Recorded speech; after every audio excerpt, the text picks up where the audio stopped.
The wealthy family found their disabled 5-year-old on the floor with this Mexican cleaning lady. When they found out what she was doing to their son, they were stunned.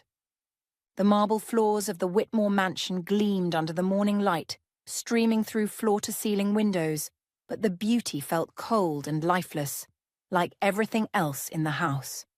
Eleanor stood at the kitchen island, her manicured fingers wrapped around a porcelain coffee cup that had long since gone cold. The silence pressed against her ears, not the peaceful kind that comes with contentment, but the suffocating quiet of a house where words had become weapons, carefully sheathed and hidden away. Somewhere upstairs she could hear the familiar rhythm. Tap, step, tap, step, tap, step. Oliver's crutches against the hardwood floor as he made his way to the bathroom. 5 years old, and already he moved through the world with more dignity than most adults she knew. The sound should have filled her with pride. Look how capable he was, how determined. But instead, it sent a familiar ache through her chest. "Mrs. Whitmore?" The voice startled her from her reverie. Maria, the cleaning lady, stood in the doorway with her supplies, her dark eyes gentle but carefully neutral. She was a small woman, probably in her 40s, with greying hair pulled back in a neat bun and hands that spoke of years of hard work. "Oh, Maria, I didn't hear you come in." Eleanor set down her cup, the porcelain clinking against the marble. "Please, just do what you need to do." Maria nodded and began her routine, moving with the practiced efficiency of someone who had learned to make herself invisible. She had been coming 3 times a week for 6 months now, and Elena still knew almost nothing about her beyond the fact that she did excellent work and never asked questions. In a house where everyone had opinions about everything, Maria's silence felt like a gift. The sound of Oliver's crutches grew closer and Elena's shoulders tensed involuntarily. Not because of her son, never because of him, but because she knew what would come next. The careful way he would navigate the stairs, the way he would try to smile and pretend he didn't notice the tension that clung to every room like expensive perfume gone stale. "Morning, Mommy." Oliver appeared in the kitchen doorway, his sandy hair still messy from sleep. He wore his favourite dinosaur pyjamas, the ones with the T-Rex that roared when you pressed its belly. The crutches were custom-made, lightweight aluminum that had cost more than most people's cars, but they might as well have been made of lead for all the joy they brought anyone in this house. "Good morning, sweetheart." Eleanor knelt down to Oliver's height, smoothing his hair and pressing a kiss to his forehead. This was the only genuine smile she managed anymore, the one reserved for her son. "Did you sleep well?" "Uh-huh. I dreamed I was a bird again." Oliver's eyes lit up with that particular magic that only children possessed. "I was flying over the ocean and I could see everything. There were whales and they were singing." Elena's heart clenched. The flying dreams had started about a year ago, and she wasn't sure if they were beautiful or heartbreaking. Probably both.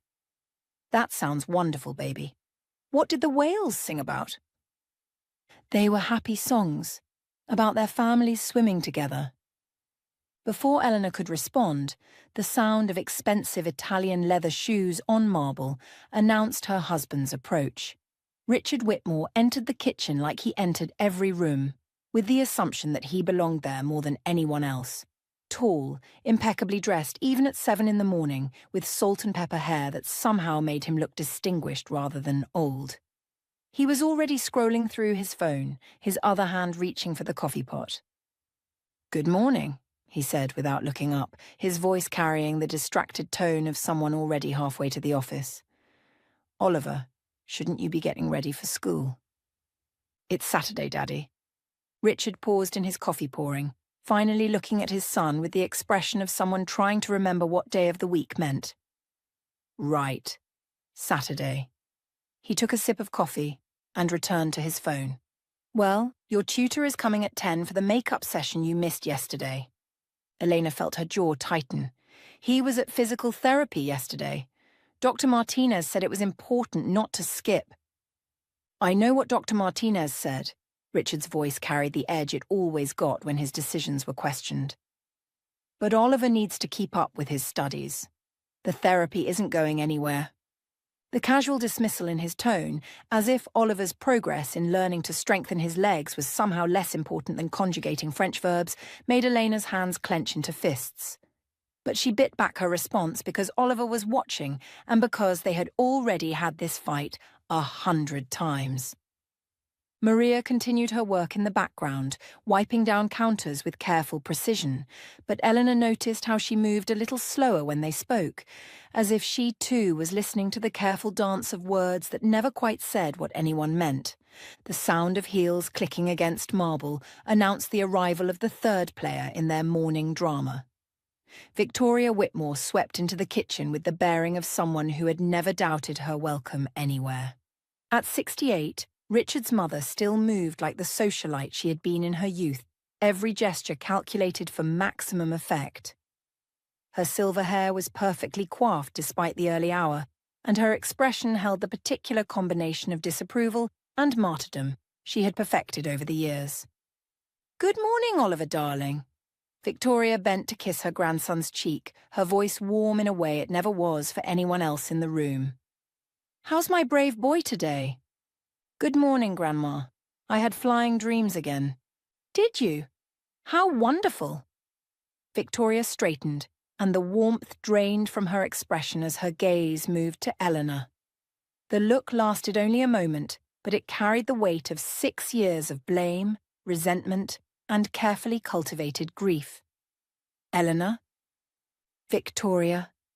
Elena's voice was equally cool. The silence stretched between them like a wire pulled taut. Oliver looked between the adults, his small face creasing with the kind of worry no 5-year-old should carry. Richard cleared his throat and took another gulp of coffee.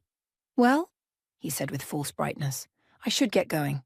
The Singapore deal needs my attention and—" "Of course it does." The words slipped out before Elena could stop them, sharp with 6 years of accumulated resentment. Richard's jaw tightened. "Eleanor, we talked about this. This deal could set us up for—" "For what? Another house we'll barely live in? Another car that will sit in the garage?" Eleanor's voice rose despite her efforts to keep it level. "When was the last time you actually spent time with your son?" "I spend plenty of time—" "Throwing money at problems isn't the same as being present, Richard." Victoria made a soft sound of disapproval, and Elena rounded on her. "Something to add, Victoria?" "I just think," Victoria said in the measured tone of someone delivering a prepared speech, "that perhaps, if you focused less on blame and more on solutions, we might make some actual progress." The word solutions hung in the air like a slap. They all knew what Victoria considered the real problem, what she thought needed solving. Elena could see it in the way her mother-in-law's eyes flicked to Oliver's legs, in the particular tightness around her mouth when she looked at Elena herself. "Solutions?" Eleanor's voice dropped to a whisper that somehow carried more weight than shouting. "You mean like the 20 different specialists we've seen, the experimental treatments, the adaptive equipment, the physical therapy 4 times a week? Or do you mean the kind of solution you've been suggesting since the day Oliver was born?" "Elena." Richard's voice carried a warning, but she was beyond caring. "No, let's talk about solutions, Victoria. Let's talk about how you blame me for Oliver's condition. Let's talk about how you think your precious son married damaged goods, and how our son is paying the price for your son's poor judgment." "Elena, stop." Richard set down his coffee cup hard enough that it rattled against the marble. "This isn't helping anyone." "Helping?" Eleanor laughed, and the sound was brittle as glass. "Nothing helps, Richard. Don't you see that? We throw money at this problem, we bring in experts, we buy equipment, we schedule appointments, and nothing changes. Nothing ever changes because money can't fix everything, despite what you seem to think." "So what would you have me do?" Richard's composure was finally cracking. "Stop trying, give up, let him just—" "Let him what?" Elena's voice rose again. "Let him be happy? Let him feel loved instead of like a project to be managed? Let him have parents who actually talk to each other instead of just through appointment schedules and credit card statements? Don't you dare suggest I don't love my son." I'm not suggesting anything, I'm stating facts. When was the last time you read him a story? When was the last time you sat with him and just talked? Not about his therapy or his progress or his limitations, but about dinosaurs or space or flying dreams. Victoria stepped forward, her face flushed with anger. This is exactly what I'm talking about. Instead of being grateful for everything Richard provides, you attack him for working hard to give this family the best possible... The best possible what? Eleanor spun to face her mother-in-law. The best possible isolation, the best possible emotional neglect. Because that's what we're providing, Victoria. We're giving Oliver the best money can buy and the worst parents could offer. How dare you... How dare I what? Tell the truth? Point out that your son has turned our family into a business where everyone has a role to play but nobody actually connects. Or how dare I suggest that maybe, just maybe, the problem isn't with Oliver's legs, but with the fact that we've all forgotten how to be human beings with each other. The words echoed in the kitchen, bouncing off marble and stainless steel and the careful emotional distance they had all learned to maintain. Richard stared at his wife, as if seeing her for the first time in years. Victoria's mouth opened and closed without sound. And Oliver was gone. The familiar sound of tap, step, was already fading as he made his way through the house, away from the poison they had been spilling into the morning air. No one called after him. No one followed. The adults remained frozen in their positions, locked in their own shock and shame, while a 5-year-old boy retreated to find solace alone. Maria had frozen with a dishcloth in her hands, her dark eyes wide with something that looked like grief. She watched the doorway where Oliver had disappeared, then looked at the 3 adults, still standing in stunned silence, and made a choice. Setting down her cloth, she quietly slipped away from the kitchen and followed the sound of crutches through the house. She found Oliver in the library, tucked into the corner behind his father's massive oak desk, his crutches propped carefully against the wall. He wasn't crying. He never cried anymore, which somehow made it worse. Instead, he sat very still, very quiet, staring at his hands folded in his lap. For a moment, Maria hesitated in the doorway. She was just the cleaning lady.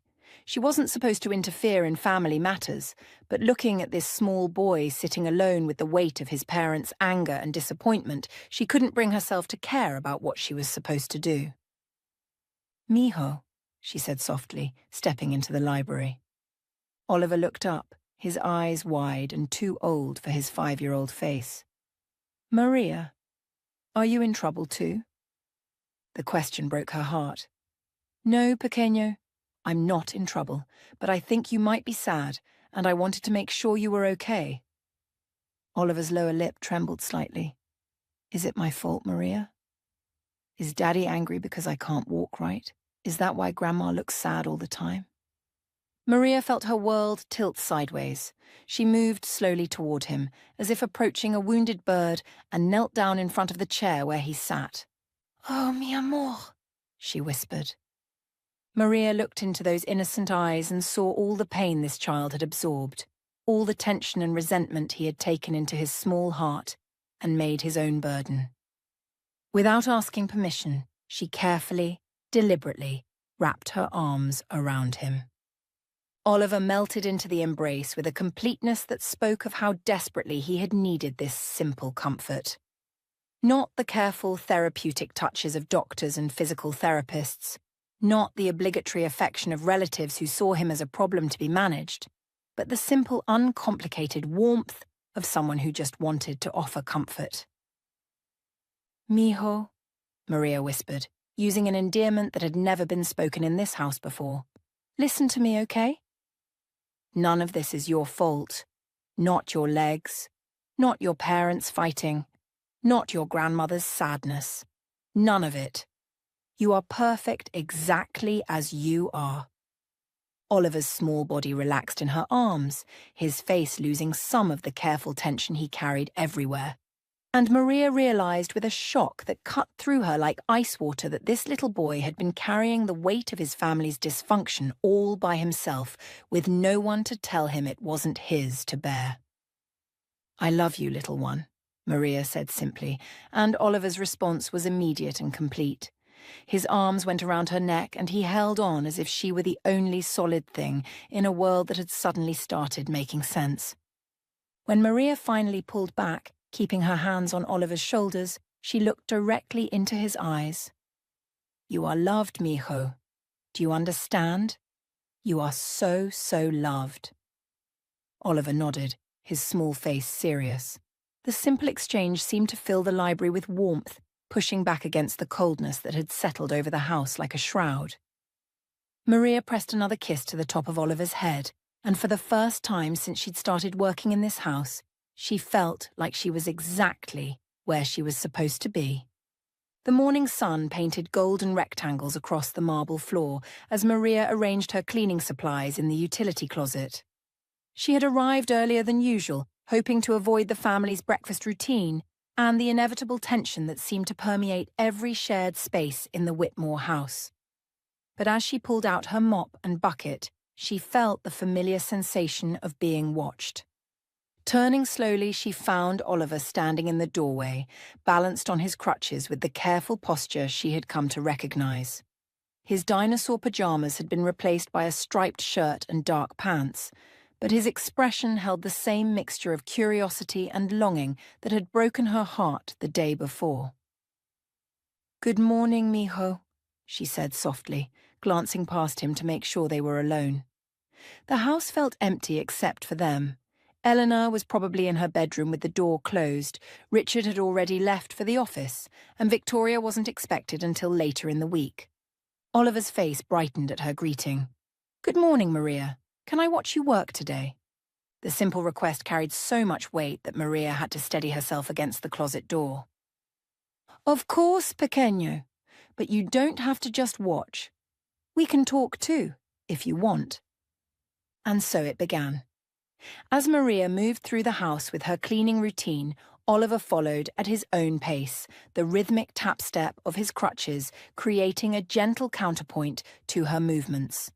He settled into a chair while she dusted the living room, perched on a step stool while she wiped down kitchen counters, and sat cross-legged on his bedroom floor while she changed his sheets. "Maria?" His voice was tentative, as if he wasn't sure he was allowed to ask questions. "Yes, mijo? Why do you come to clean our house every day?" Maria paused in her folding of his tiny shirts, considering how to explain the concept of work to a 5-year-old who had never known want. "Well, everyone has different jobs, Oliver. Your papa is a businessman. He works with money and companies. I work by cleaning houses and taking care of things. That's how I earn money to take care of my family."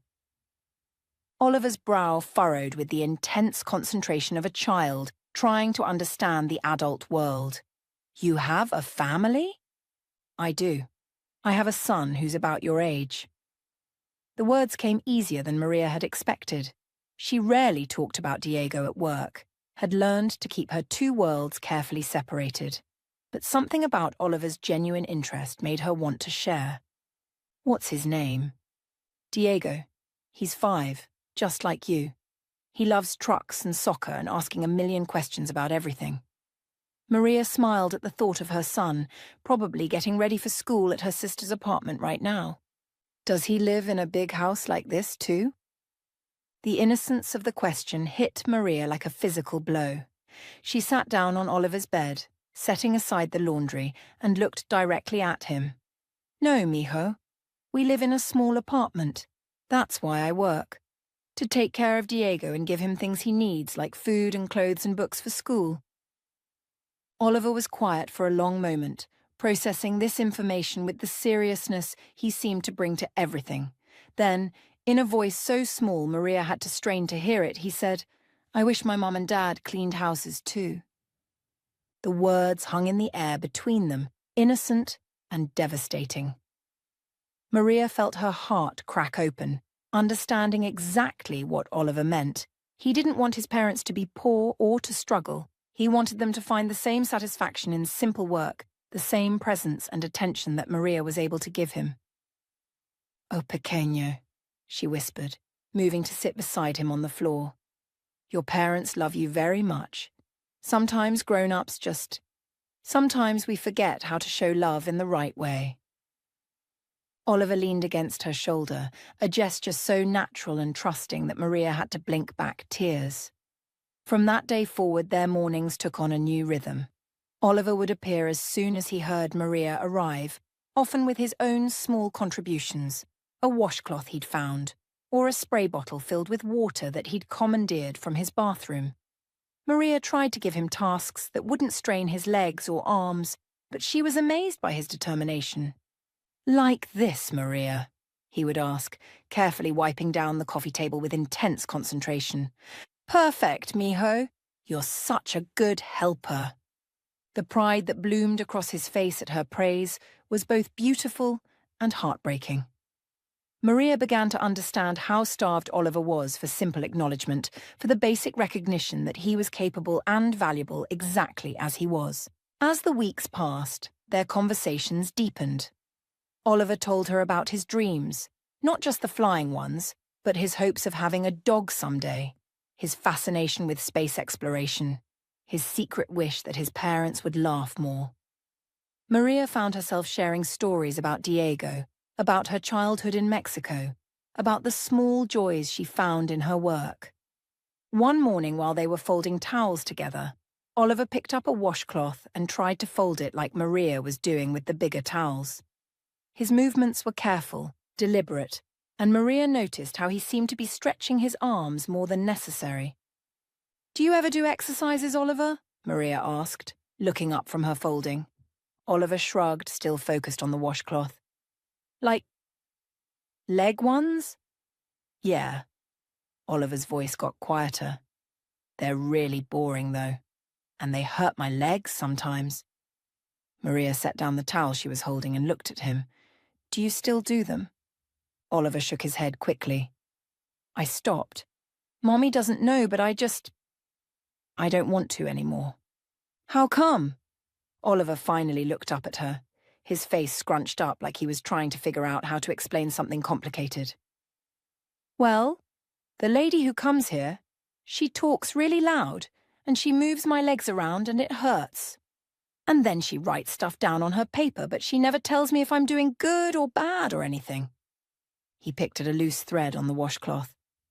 "And sometimes I try to do them by myself in my room, but it's really hard when nobody's there. Like, I don't know if I'm doing it right.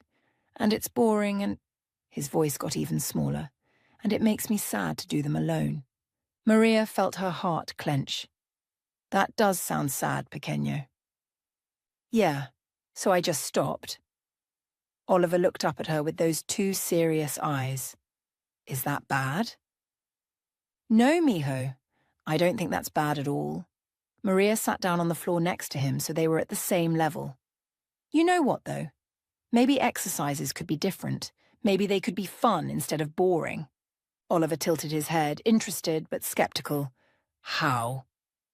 The next morning, Maria brought a small radio from home. After they finished their cleaning routine, she cleared a space in Oliver's playroom and turned on some music with a gentle beat. "Okay, mijo. Let's start easy. Can you march in place? Just lift your knees up and down, like you're a soldier." Oliver gripped his crutches and tried to lift his knees, his face scrunched with concentration. The movement was uneven, his left leg weaker than his right, but Maria cheered as if he'd just run a marathon. "Excelente, you're doing so good. Now let's try arm circles. Can you make big circles with your arms like you're swimming?" They developed a routine over the following weeks. Simple movements set to music, always framed as games rather than therapy. Oliver's enthusiasm was infectious. He would count along with Maria, laugh when they did silly movements, and beam with pride when she praised his efforts. "I can feel my legs getting stronger," he told her one morning, his voice filled with wonder. "That's because you're working hard, pequeño. Your body is amazing. It wants to get stronger. It just needs practice." The breakthrough came on a Tuesday morning in late October. Maria was mopping the kitchen floor when she heard a loud thump from the living room, followed by silence. Her heart racing, she dropped the mop and rushed toward the sound, expecting to find Oliver had fallen. Instead, she found him standing in the middle of the room, his crutches lying on the floor beside him. For a few precious seconds, he stood completely unsupported, his face radiant with triumph and disbelief. "Maria, look, I'm standing, I'm really standing!" Even as his legs began to shake and he started to sway, Maria could see the pure joy in his eyes. She rushed forward just as he began to collapse, catching him in her arms and spinning him around the room. "Dios mío, Oliver, that was incredible! You stood up all by yourself!" She was laughing and crying at the same time, holding him tight as they spun. "You're so strong, mijo, so strong." Oliver was giggling breathlessly, his small arms wrapped around her neck. "Did you see? I really did it. I stood up like a regular kid." "You are a regular kid," Maria said fiercely, setting him down gently and kneeling to look directly into his eyes. They were so caught up in their celebration that neither of them heard the front door open or the sharp click of heels on marble approaching the living room. "What on earth is going on here?" Victoria's voice cut through their joy like a blade. Maria and Oliver both turned to see her standing in the doorway, her face twisted with outrage and disgust. Behind her, Elena appeared, drawn by the commotion. "Grandma?" Oliver's voice was bright with excitement, unaware of the storm about to break. "I stood up all by myself. Maria was helping me exercise, and I got so strong that—" "Exercise?" Victoria's voice rose to a near shriek. "Eleanor, look at this. Look what this woman has been doing to your child." Maria's stomach dropped as she saw the scene through Victoria's eyes. Oliver on the floor, his crutches cast aside, looking dishevelled and breathless. The cleaning supplies scattered around the room from their earlier game of helping. The innocent joy on Oliver's face that Victoria was already interpreting as something sinister. "I can explain," Maria started, but Victoria cut her off. "Explain? You're making a disabled child clean floors. You're forcing him to do manual labour while you— What? Take a break? This is child abuse." "No, Grandma, it's not like that." Oliver struggled to reach his crutches, his face crumpling as he realised the adults weren't sharing his excitement. "Maria was helping me. We were playing and exercising and I got stronger and—" "Elena, call Richard immediately," Victoria commanded, ignoring Oliver's protests entirely. "This woman needs to be fired and reported to the authorities." Elena stood frozen in the doorway, her face cycling through confusion, anger, and something that might have been jealousy. "Maria, is this true? Have you been making Oliver work?" "Mrs. Elena, please, let me explain." "She wasn't making me work." Oliver's voice cracked with desperation. "I wanted to help. Maria is nice to me and she listens to me and she helped me get stronger." But the adults weren't listening. Victoria was already dialing her phone, her voice sharp with righteous indignation as she demanded Richard come home immediately. Elena was staring at Maria with a mixture of betrayal and fury, as if this was somehow a personal attack on her parenting. "How could you?" Elena's voice was quiet, but it carried more venom than Victoria's shouting. "How could you exploit my son's condition? Make him think he has to earn your affection by working." "That's not what happened," Maria said desperately. "Please, if you would just listen." "I don't want to hear it. Pack your things. You're fired." The words hit Maria like a physical blow. She looked down at Oliver, who was now crying silently, his small body shaking with the effort of holding back sobs. "Mijo," Maria whispered, kneeling beside him one more time. "Don't you dare touch him!" Victoria snapped, stepping between them. "Haven't you done enough damage?" Richard had arrived home, his face thunderous with the particular rage of someone whose perfectly ordered world had been disrupted. The family gathered in the living room like a tribunal, with Oliver huddled miserably in a corner chair and Maria standing before them like an accused criminal. "I trusted you," Richard said, his voice cold with disappointment. "We welcomed you into our home, paid you well, And this is how you repay us? By exploiting our son's disability for your own convenience? Mr. Richard, please, that's not what happened. Oliver wanted to help, and I thought... You thought wrong? He pulled out his checkbook, wrote something quickly, and tore off the check. Here's payment for this week. Consider yourself lucky I'm not pressing charges. Maria looked at the check. It was for half of what she was owed, but she was in no position to argue. She folded it carefully and tucked it into her pocket, her hands shaking. Mijo, she said softly, looking at Oliver one last time. Remember what we talked about. Remember that you're strong and brave and... Get out, Elena said sharply. Just get out of our house. Maria gathered her cleaning supplies with as much dignity as she could muster, acutely aware of 3 pairs of adult eyes watching her every move with suspicion and disgust. As she reached the front door, she heard Oliver's voice one last time. Maria, don't go, please. The sound of his desperate plea followed her out of the house and into the morning air, where she finally allowed herself to break down completely. She sat in her old Honda in the Whitmore's circular driveway and cried for the little boy she was leaving behind, for the family that was too broken to see the gift they'd been given, and for herself, another casualty of a household where love had been forgotten in favor of protection, and where the greatest cruelty was committed in the name of care. The weeks following Maria's dismissal settled over the Whitmore house like a heavy blanket of silence. Oliver had retreated into himself so completely that even the sound of his crutches seemed muted, as if he were trying to make himself disappear entirely. He moved through the house like a ghost, present but not really there, his eyes holding a dullness that worried Elena more than any tantrum could have. Oliver, sweetheart, it's time for your reading lesson, Elena would say, standing in the doorway of his room where he sat surrounded by expensive toys he never touched. He would look at her with those 2 old eyes and shake his head, turning back to stare out the window at nothing in particular.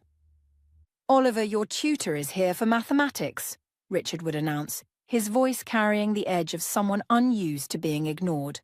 Another shake of the head, another retreat into silence. The parade of specialists and tutors grew frustrated with his lack of cooperation. Dr. Martinez suggested it might be depression, not uncommon in children with physical disabilities, he explained clinically.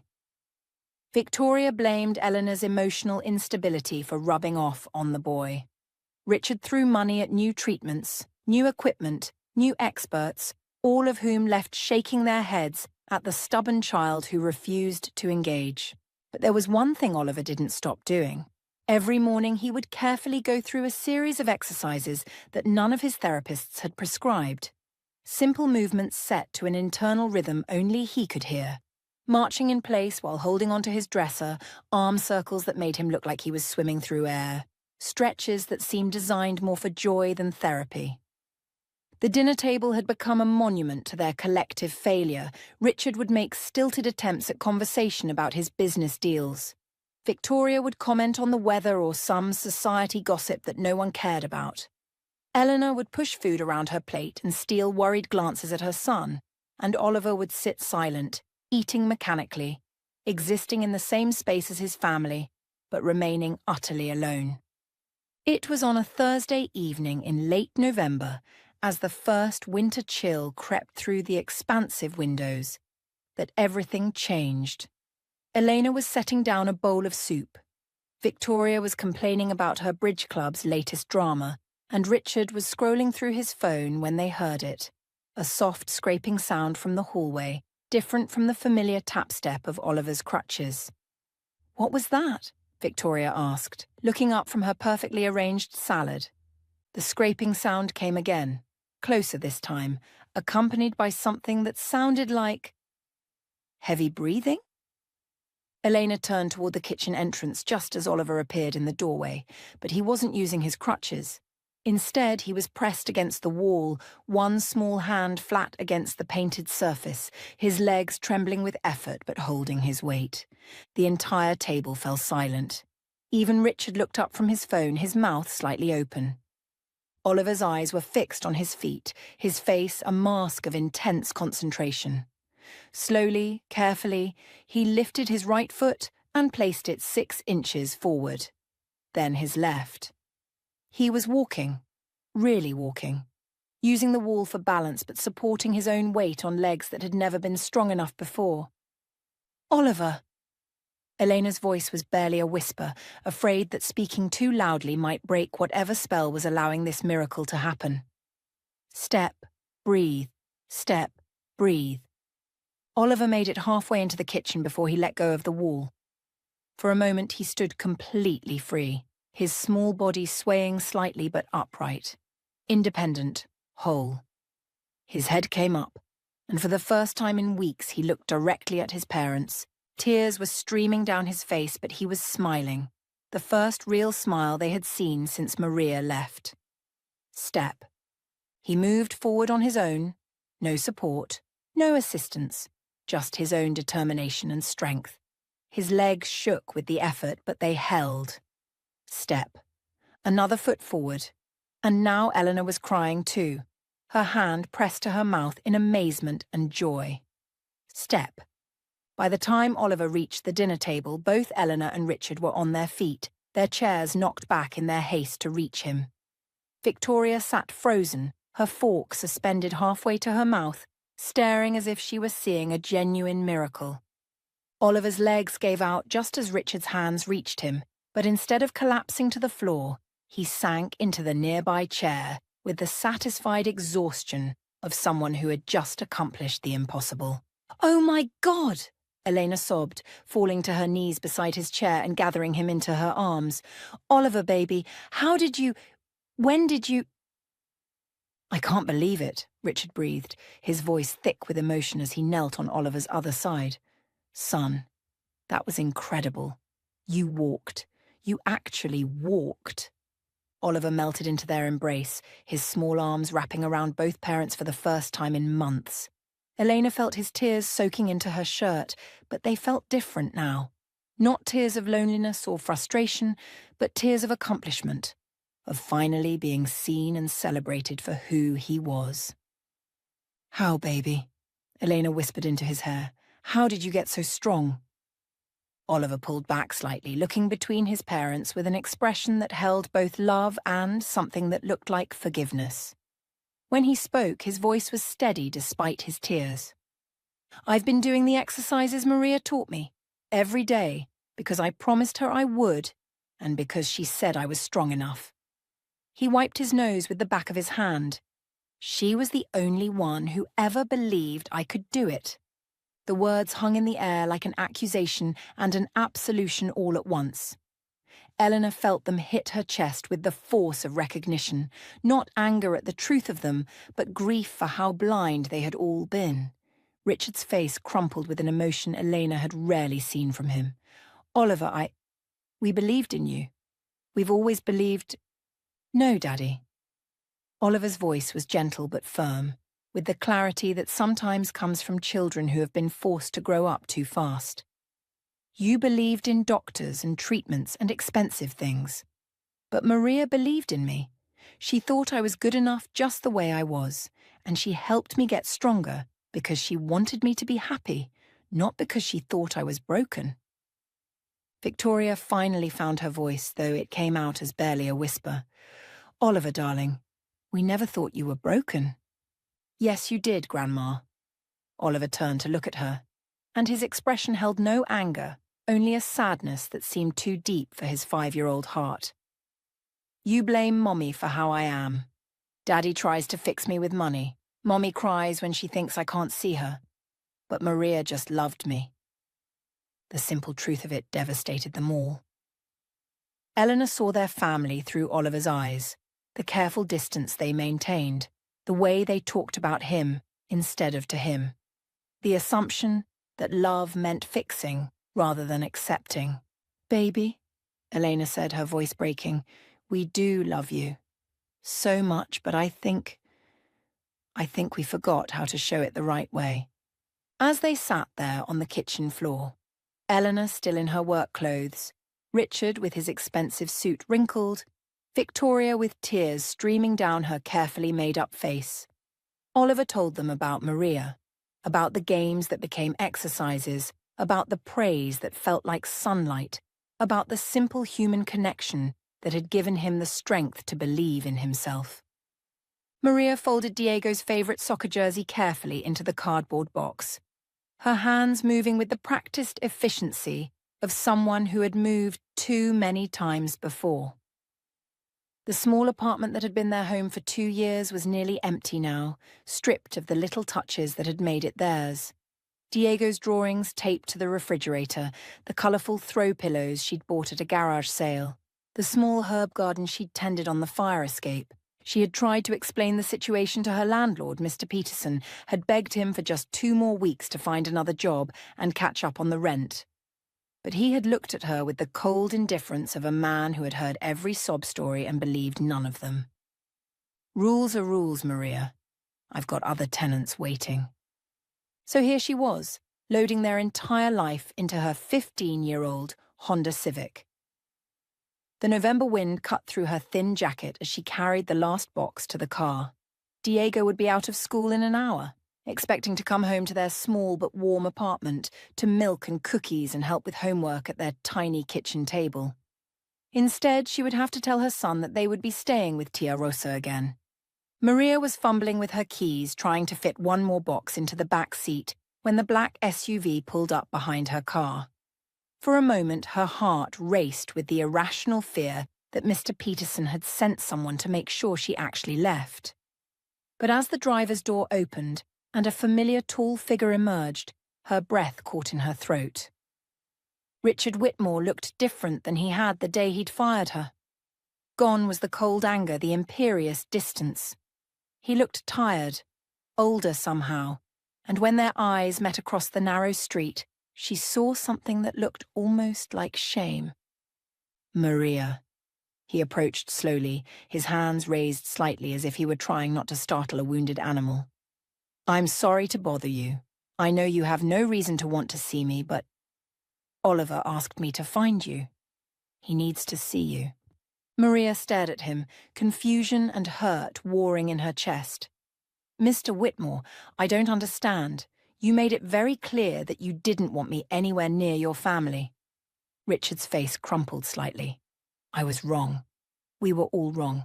Maria, Oliver. He's been walking, really walking, and he told us it was because of you, because of what you taught him. The words hit Maria like a physical blow. Oliver was walking, the sweet little boy who had worked so hard, who had stood up for those precious seconds in the Whitmore living room, had kept going, had kept practicing the exercises she'd shown him even after she was gone. Dot. Maria looked around at her packed car, at the apartment building where she was no longer welcome. Mr. Whitmore, I'm glad Oliver is doing well, but I have my own son to think about. I need to pick him up from school and we need to find somewhere to stay tonight. Richard followed her gaze to the boxes crammed into her car, and understanding dawned on his face. You're moving. I lost my job, so I lost my apartment. The words came out matter of fact, but Maria couldn't keep the bitterness entirely out of her voice. My God, Richard ran a hand through his hair. Maria, please, let me take care of this. Let me take care of everything. Your son, Diego, right? We'll pick him up from school. Your belongings, your housing situation, all of it. Just please come see Oliver. He's been asking for you every day since you left. The sincerity in his voice was so different from the man who had coldly fired her that Maria found herself wavering. I don't understand what you want from me. I want to apologize. We all do. And I want to try to make things right. 20 minutes later, Maria found herself in the passenger seat of Richard's SUV, watching the familiar neighborhoods roll by as they drove to Diego's school. Her son's face had lit up when he saw the expensive vehicle, his 8-year-old eyes wide with curiosity and excitement. Mummy, whose car is this? Diego asked as he climbed into the back seat. This is Mr. Whitmore, Maria said carefully. I used to work for his family. We're going to visit them. Diego's face scrunched with concentration. Is this about the boy you told me about? The one with the crutches? Maria's heart clenched. She had told Diego about Oliver during those weeks of working for the Whitmores, sharing stories about the sweet child who reminded her so much of her own son. Yes, mijo, it's about Oliver. The Whitmore mansion looked even more imposing than Maria remembered, its windows glowing warmly in the late afternoon light. As Richard led them to the front door, Diego's hand slipped into hers, his grip tight with a mixture of excitement and nervousness. "Mommy," he whispered, "their house is like a castle." Before Maria could respond, the front door swung open and Oliver appeared in the doorway. But he wasn't using his crutches. Instead, he stood straight and tall, his face breaking into the biggest smile Maria had ever seen from him. "Maria!" He launched himself forward and Maria dropped to her knees just in time to catch him in a fierce hug. The feel of his small arms around her neck, the way he held on as if he would never let go, made tears stream down her face. "Mijo," she whispered into his hair. "Look at you, standing so tall and strong." "I kept doing the exercises," Oliver said, pulling back to look at her with shining eyes. "Every single day, just like I promised. And look, I can walk now, really walk." To demonstrate, he took a step, his gait still careful but confident, his face glowing with pride. Maria clapped her hands together, laughing through her tears. "Increíble! You're amazing, pequeño. I'm so proud of you." It was then that Oliver noticed Diego hanging back behind Maria's legs, his eyes wide as he took in the marble floors and crystal chandelier. Oliver's face lit up with recognition. "You must be Diego. Maria told me about you. Do you like soccer?" Diego nodded shyly, and within minutes the two boys were chattering away as if they had known each other forever. Oliver was showing Diego his extensive collection of toy cars, and Diego was promising to teach Oliver some of his best soccer moves. "Maria!" Elena's voice came from behind her, soft and hesitant. Maria turned to see Oliver's mother standing in the doorway to the living room, her face pale with what looked like shame and gratitude in equal measure. Would you please come in? We need to talk." The living room had been transformed from the cold, formal space Maria remembered into something warmer, more lived in. Victoria sat on the sofa, her usual perfect composure replaced by something that looked almost humble. Eleanor took a seat across from her, and Richard remained standing, his hands clasped behind his back. "First," Elena began, her voice thick with emotion, "we owe you an apology. A massive, inexcusable apology for the way we treated you. We were wrong about everything." Victoria leaned forward, her voice uncharacteristically quiet. "I was especially wrong. I let my own fears and prejudices blind me to what you were really doing for Oliver. You were giving him exactly what he needed. And I'm ashamed of how I acted." Richard pulled an envelope from his jacket pocket and set it on the coffee table. "This is what we should have paid you, plus interest, plus a bonus for what you did for our son." He paused, his voice growing rough with emotion. "It's also an apology that we know money can't really make, but it's a start." Maria stared at the envelope, her mind reeling. "I don't understand. What changed?" "Oliver changed everything," Elena said simply. "After you left, he stopped talking to us, stopped cooperating with his therapists, stopped engaging with anything or anyone. But he kept doing the exercises you taught him." Victoria dabbed at her eyes with a tissue. "He told us that you were the only one who truly loved him. And he was right. We had forgotten how to love him properly." Maria felt the tears flowing freely now. "I didn't do anything special, Oliver reminded me so much of my Diego. He was such a sweet boy and he was so lonely. All he wanted was someone to see him, really see him." "But how did you know what exercises to do?" Elena asked. "How did you help him when all our expensive therapists couldn't?" "I listened to him," Maria said simply. "He told me he wanted to run someday, to play soccer like other kids. So I told him that every journey starts with a single step. We made the exercises fun, like games. And I believed he could do it because I could see how strong he was inside. The words hung in the air, and Maria watched as the three adults exchanged glances loaded with understanding and regret.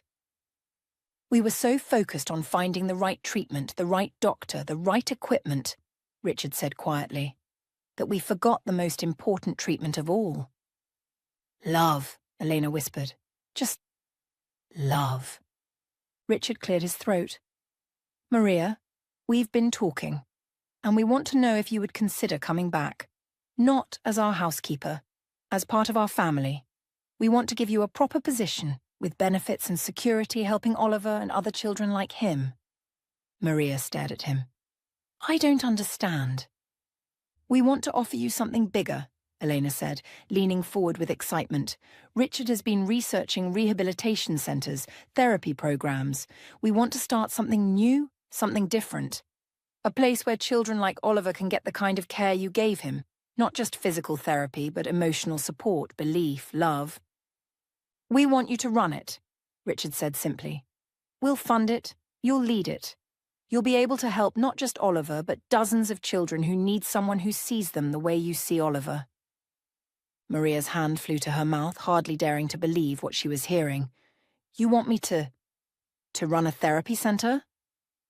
From the next room came the sound of laughter, Oliver and Diego playing together, their joy infectious and pure. Maria thought of all the children like Oliver she had known over the years, children who had everything money could buy, but nothing their hearts truly needed. Maria wiped her eyes, trying to process the magnitude of what they were offering. My biggest dream has always been to help children. I've seen so much suffering, so many kids who just need someone to believe in them. Then say yes, Elena said softly. Help us learn to be better. Help us create something beautiful. Maria looked around the room at these three people who had once seemed so cold and untouchable, and saw instead three broken individuals who had finally learned to see beyond their own pain. She thought of Diego, who deserved stability and opportunity. She thought of Oliver, who had kept faith with her even when she was gone. She thought of all the children out there who were waiting for someone to see them, really see them. Yes, she whispered. Yes, I'll do it.